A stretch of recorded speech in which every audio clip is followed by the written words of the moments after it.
Everyone REET का जो admit card है फाइनली आउट हो चुका है। तो देखिए फ्रेंड्स, आप लोगों की तैयारी ऑलमोस्ट हो चुकी होगी। तो उसी तैयारी को बूस्ट करने के लिए ये टेस्ट सीरीज़ लाई गई है। तो यहाँ पर हम 50 महत्वपूर्ण प्रश्नों के बारे में डिस्कस करेंगे, जहाँ पर आज हमारा पहला लेक्चर है जिसमें हम पर्यावरण का जो है वो 50 टॉप 50 क्वेश्चंस को इस वीडियो में कवर करेंगे। और ऐसे ही हम 50 क्वेश्चन के जो आगे के आप लोगों के सब्जेक्ट हैं उसकी श्रृंखला लाएंगे। तो आप लोग चैनल पर नए हैं तो चैनल को सब्सक्राइब करें, और अगर आपको ये वीडियो पसंद आए तो वीडियो को लाइक ज़रूर करें। तो चलिए फ्रेंड्स, वीडियो को स्टार्ट करते हैं। सबसे पहला हमारा क्वेश्चन है कि पर्यावरण किस भाषा का शब्द है। तो ये फ्रेंच भाषा का शब्द है, याद रखिएगा, बहुत इंपॉर्टेंट क्वेश्चन है। पर्यावरण का रक्षा कवच किसे कहते हैं। तो ओजोन परत को पर्यावरण का रक्षा कवच कहा जाता है। आप लोग याद रखिएगा, ओजोन परत जो है 3 लेयर में बटी हुई है, ए, बी और सी।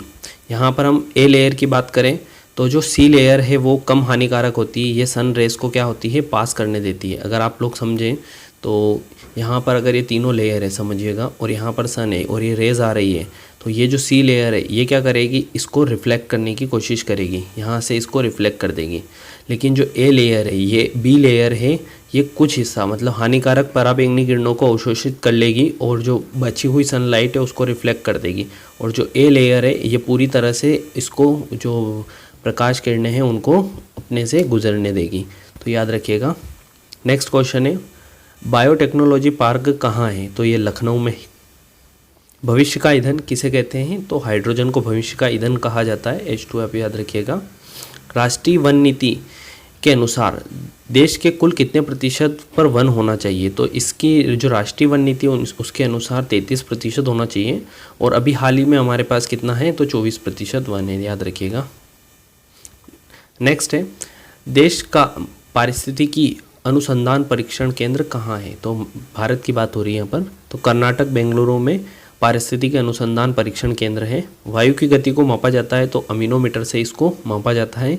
विश्व ओजोन दिवस जो है वो कब मनाया जाता है। तो 16 सितंबर को इसको मनाया जाता है। तो आप याद रखिएगा, 16 सितंबर मनाने का ये रीज़न है। 16 सितंबर 1992 को जो हुआ था पृथ्वी सम्मेलन, उसमें ही इसकी बात हुई थी, तो तभी से इसको ये सेलिब्रेशन किया जाता है। चाय के बागों में कौन सी मिट्टी उपयुक्त है। तो ये अम्लीय जो मिट्टी होती है वो चाय के बागानों के लिए उपयुक्त होती है। रेगुर मिट्टी किसे कहते हैं। तो काली मिट्टी को ही रेगुर मिट्टी कहा जाता है। अब याद रखिएगा, काली मिट्टी स्पेशली कपास के लिए होती है। तो कपास कहाँ पर उगाया जाता है, तो काली मिट्टी में उगाया जाता है। और कपास की सबसे ज़्यादा खेती जो है वो जो है सबसे पहले हड़प्पा काल से ही स्टार्ट हुआ था, याद रखिएगा। और अभी चाइना ने चांद पर चाइना ने कपास को उगाया है, याद रखिएगा। नेक्स्ट क्वेश्चन है, ताजमहल के पीले होने का कारण। देखिए, अम्लीय वर्षा के कारण ताजमहल पीला हो जाता है। अम्लीय वर्षा क्या होती है, जैसे आप लोग नॉर्मल वर्षा देखते हैं तो उसमें जल होता है, और जल के साथ कुछ ऐसे केमिकल्स उसमें मिल जाते हैं जिससे वो जो जल होता है वो अम्लीय हो जाता है, जो हानिकारक होता है। भारत में सर्वाधिक क्षेत्रफल किस राज्य में वन पाए जाते हैं। वन नहीं है, वन पाए जाते हैं। तो ये मध्य प्रदेश है, आप लोगों को याद रखना चाहिए। यहाँ पर कुल 24.08% वन है, याद रखिएगा। भारत में प्रथम बायोगैस संयंत्र कहाँ स्थापित हुआ था। तो ये पिलानी में स्थित है बायोगैस संयंत्र। सागरीय खरपतवार किसका महत्वपूर्ण स्रोत है। तो आयोडीन का जो है वो स्रोत होता है। अब याद रखिएगा, जो नमक बनता है, नमक में भरपूर मात्रा में आयोडीन होता है। तो ये अगर मान लीजिए सागर है, तो यहाँ पर खरपतवार मतलब छोटी छोटी सी घास होती है। तो यह घास में ये पानी जब आएगा तो यहाँ से ये कुछ पानी को सोख लेता है और यहाँ पर ही नमक बनता है, याद रखिएगा।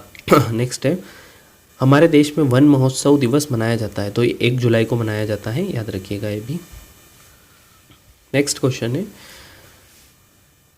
पर्यावरण को बचाने के लिए चिपको आंदोलन का संबंध। बहुत इंपॉर्टेंट क्वेश्चन है ये। चिपको आंदोलन जो है उत्तराखंड से संबंधित है, और सुंदरलाल बहुगुणा जिनका अभी निधन भी हो गया है, तो सुंदरलाल जी बहुगुणा जो है इसके जो है वो मेन फाउंडर थे। नेक्स्ट क्वेश्चन है, पौधों में प्रकाश संश्लेषण क्रिया किस रंग में सबसे अधिक होती है। तो ये नीले जो होता है सबसे ज़्यादा प्रकाश संश्लेषण होता है इसमें। भिंडी में पाया जाता है। तो विटामिन सी भरपूर मात्रा में भिंडी में पाया जाता है, इसलिए भिंडी को धोना नहीं चाहिए। देखिए, जो वाटर सोल्यूबल मतलब जल में घुलनशील होते हैं वो विटामिन बी और सी होते हैं।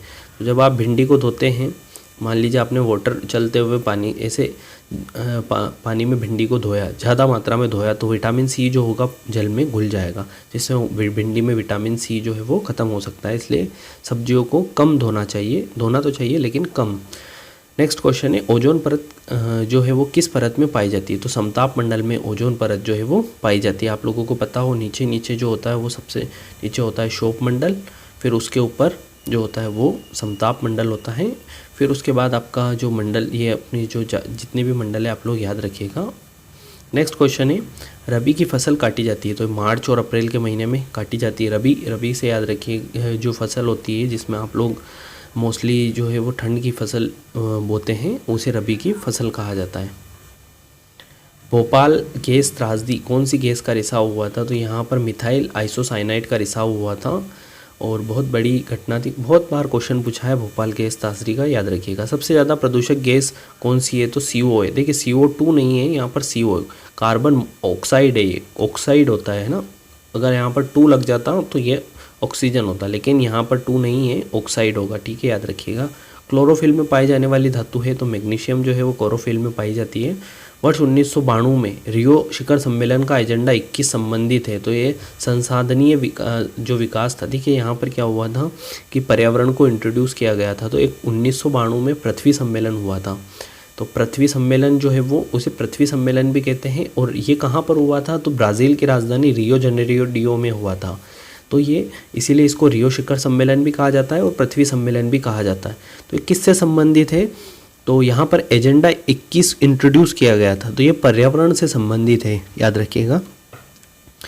भारत का वैश्विक धरोहर स्थल जो 1 से अधिक राज्यों में अवस्थित है, यह भारत की माउंटेन रेलवे है जो 2-3 राज्यों में स्थित है।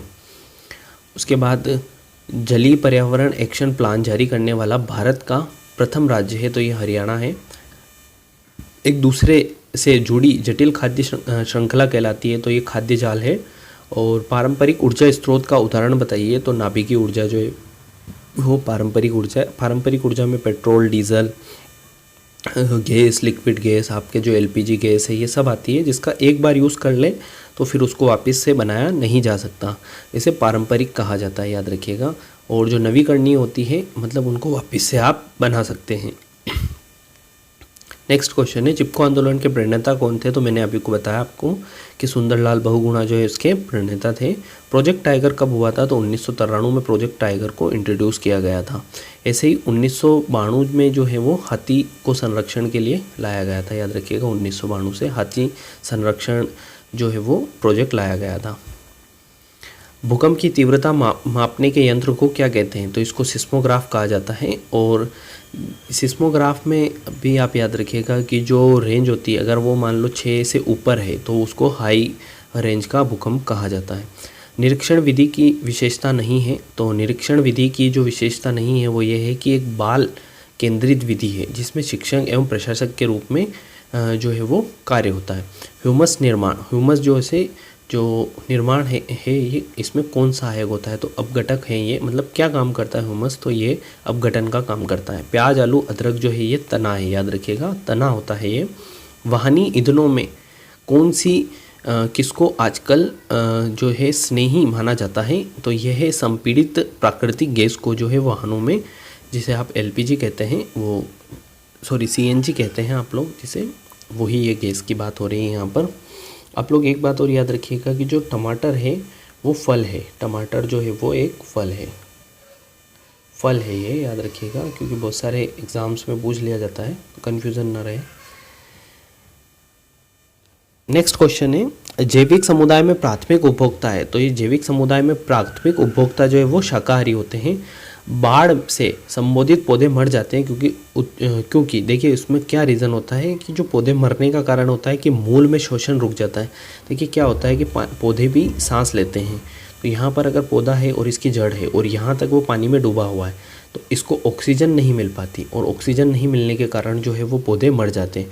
इसलिए आप लोग अगर घर में पौधे हैं तो आप लोग उसे शाम के समय पानी मत दीजिएगा, क्योंकि शाम के समय जो है वो टेस्ट ट्यूब जो है वो फुल हो जाती है उसकी, और परख नलिकाएं फुल हो जाएगी तो ऑक्सीजन नहीं आ पाएगा। जबकि पानी तो उसे भरपूर मिलेगा लेकिन ऑक्सीजन नहीं आएगा तो पौधा ग्रोथ नहीं करेगा। नेक्स्ट क्वेश्चन है इकोसिस्टम की सही परिभाषा क्या है। तो इकोसिस्टम की सही परिभाषा है जीव और समुदाय के वातावरण का संतुलन तंत्र। तो इकोसिस्टम का एक्चुअल मतलब ये होता है कि सजीव और निर्जीव के बीच में जो संबंध है वो प्रेजेंट करता है। तो सजीव और निर्जीव के बीच में जो संबंध होता है उसे इकोसिस्टम कहा जाता है। नेक्स्ट है सामाजिक वानिकी का उद्देश्य है। तो इसका उद्देश्य जो है वो पर्यावरण, सामाजिक और ग्रामीण विकास में मदद उद्देश्य से वनों का प्रबंधन है। ऐसे क्वेश्चन तो बहुत कम आते हैं। नेक्स्ट क्वेश्चन है वायुमंडल की सबसे निचली परत कहलाती है। तो मैंने बताया आपको क्षोभ मंडल कहा जाता है। महासागरों में निम्न में से कौन सा लवण सर्वाधिक मात्रा में पाया जाता है। तो सोडियम क्लोराइड जो है वो सबसे ज़्यादा मात्रा में पाया जाता है। सोडियम क्लोराइड जिसे आप NaCl कहते हैं, जिसे आप और इजी लैंग्वेज में कहें तो नमक कहा जाता है। याद रखिएगा sodium chloride. Sodium chloride that means नमक की ही बात हो रही है यहाँ पर, कंफ्यूज मत होइएगा, रासायनिक नाम ही है सोडियम क्लोराइड। किसी पारितंत्र में तत्वों का चक्रण कहलाता है। तो भूचक्र रासायनिक इसे कहा जाता है। सूर्य के निकटतम ग्रह है, याद रखिएगा बुध है। ओजोन परत की मोटाई नापने के लिए डॉप्सन इकाई का यूज़ करते हैं। तो डॉप्सन नाम के साइंटिस्ट ने इसे खोजा था, इसीलिए इसको डॉप्सन इकाई कहा जाता है। नेक्स्ट क्वेश्चन है कायांतरित शेल का उदाहरण है। तो संगमरमर जो है वो कायांतरित शेल का उदाहरण, कायांतरित जिसकी काया पलट गई हो, मतलब जैसे एक पत्थर था, इस पर जो है वो बहुत ज़्यादा प्रेशर और दाब पड़ा, तो ये क्या होगा, या तो कोयले में चेंज होगा या संगमरमर में चेंज होगा या किसी अन्य चीज़ में चेंज हो जाएगा। तो यहाँ पर जो संगमरमर है वो कायांतरित शेल का उदाहरण है। काजीरंगा नेशनल पार्क जो है वो प्रसिद्ध है। तो एक सींग वाले गेंडे के लिए यह फेमस है। काजीरंगा नेशनल पार्क जो है वो कहाँ पर है, तो असम में है, याद रखिएगा। ज्वर नियंत्रण में आमतौर पर सबसे अधिक पाए जाने वाली औषधि है, तो ये है पैरासीटामोल। देखिए ज्वर का मतलब होता है बुखार की बात हो रही है यहाँ पर। बुखार में सबसे प्रयुक्त जो औषधि है वो पैरासीटामोल ही है। और अभी तक आप लोगों को जो बुखार में टेबलेट्स दी जाती है वो सिर्फ और सिर्फ एक ही इंग्रेडिएंट होता है उसमें, वो है पैरासीटामोल। इसके अलावा कोई भी टेबलेट नहीं बनी है अभी तक। नेक्स्ट है राज्यसभा में होने वाली सभाओं में अध्यक्ष कौन होता है। तो उपराष्ट्रपति होता है, ये तो कोई काम का नहीं है। इंसुलिन की रासायनिक प्रकृति है। तो ये इंसुलिन जो होते हैं वो प्रोटीन होते हैं। देखिए इंसुलिन ही ऐसे हैं जो प्रोटीन होते हैं।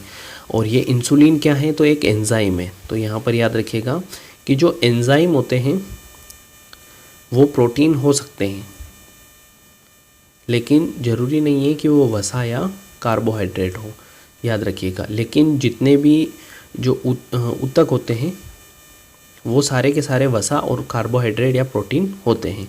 तो ये थे हमारे top 50 questions friends. I hope कि वीडियो आप लोगों के लिए हेल्पफुल रहे। मिलते हैं नेक्स्ट वीडियो में, जहां हम मैथमेटिक्स के टॉप 50 क्वेश्चंस को सोल्व करेंगे, जहां पर इजी टाइप से हम क्वेश्चन को आपको शॉर्ट ट्रिक से बताएंगे। तो चलिए फ्रेंड्स, मिलते हैं नेक्स्ट वीडियो में। लाइक, शेयर और सब्सक्राइब करना ना भूलें।